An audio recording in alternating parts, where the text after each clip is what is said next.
আমরা এখনো ক্রিকেট শিখছি, টিমটা এখনো নতুন, শিশু। আমাদেরকে একটু সুযোগ দিন, টিমটা এখনো শিশু, বাচ্চা, লেদা সুটকিয়া। এমনটা কথাই বলছিলেন আমাদের ক্যাপ্টেন মিরাজ, মানে ওডিআই ক্যাপ্টেন মিরাজ। কিন্তু আসলে খেলা তো টি-20, কথা তো বলার কথা লিটনের, কিন্তু মিরাজই তো সাফাই গাচ্ছেন। বিকজ অফ লিটন আর মিরাজ তো একই একটা ব্যাপার স্যাপার। দ্বিতীয় টি-20 আর মাত্র কিছুক্ষণ পরেই শুরু হতে যাচ্ছে। দ্বিতীয় টি-20 আজ সন্ধ্যা 7:30 খেলাটি শুরু হবে।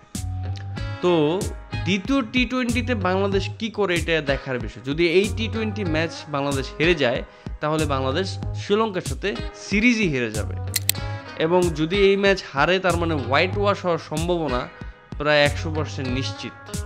তো দলের অবস্থা আসলে এখন খুবই করুণ। তো লাইন আপটা কী হতে পারে সেটা নিয়ে একটু আলোচনা করি। যেহেতু নাইম শেখ থার্ড ডানও নেমে এই রান করেছে, নাইম শেখকে আবারও তারা কন্টিনিউ করবে যে ওই জায়গায় খেলুক, কিন্তু আসলে এটা হবে সবচেয়ে বড় ভুল।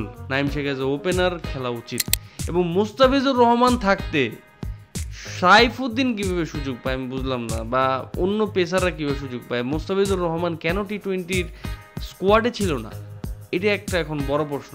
আমার কাছে মনে হয় এই ম্যাচে মুস্তাফিজুর রহমানকে নামানো হবে। এখন কথা হচ্ছে, বাংলাদেশ টিম কি পারবে শ্রীলঙ্কার সাথে এই ম্যাচ জিততে, সমতা করতে পারবে? এটা এখন দেখার বিষয়। পুরো ম্যাচে আমি ফাউল আলাপ এবং লুজ টকে আপনাদের সাথে যুক্ত থাকবো, এবং পুরো ম্যাচের আপডেট আপনারা আমাদের পেজ এবং ইউটিউব চ্যানেলে সরাসরি পেয়ে যাবেন। আর কে কোত্থেকে আমাদেরকে এই ভিডিও দেখছেন অবশ্যই কমেন্ট করে জানাবেন। আর একটি ভিডিওতে একটি লাইক দিলে অনেক বেশি উপকার হয়। আমরা আরও বেশি পরিমাণে কন্টেন্ট বানাতে আগ্রহী হই, এবং আগামীতে আরও ভালো ভালো কন্টেন্ট, আরও ভালো বেটারভাবে প্রেজেন্ট করে আপনাদের সামনে আনার প্রচেষ্টাই করব। তো সেই জন্যই আসলে এত কিছু এতবার বলা।